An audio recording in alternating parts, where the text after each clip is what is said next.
வணக்கம். இது வாங்க பயணிக்கலாமின் மார்கழி மாத சிறப்பு பதிவு.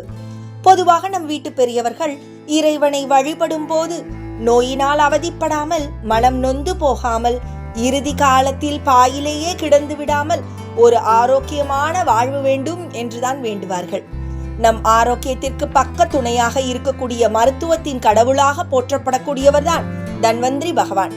இவர் மனிதர்களுக்கு மட்டுமல்ல, அனைத்து தெய்வங்களுக்கும் மருத்துவராக இருப்பவர். விஷ்ணுவின் ஒரு அம்சம்தான் இவர்.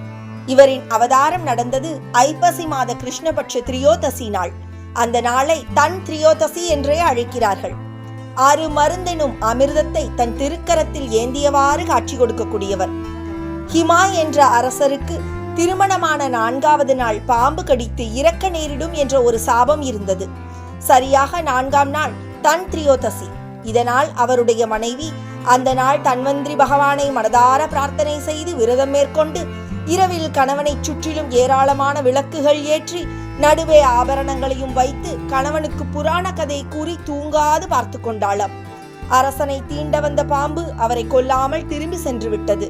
இந்த புராண கதையின் அடிப்படையில் தான் திரியோதசி நட்சத்திரத்தில் வடக்கு நோக்கி விளக்கேற்றி வடகிழக்கு சுடர் எரியும்படி வாசலில் அருகில் வைத்து நாம் அனைவரும் தன்வந்திரி பகவானை வழிபாடு செய்கிறோம். பொதுவாகவே பெருமாள் கோவில் பிரசாதங்கள் என்றால் மிகவும் பெயர் போனவை.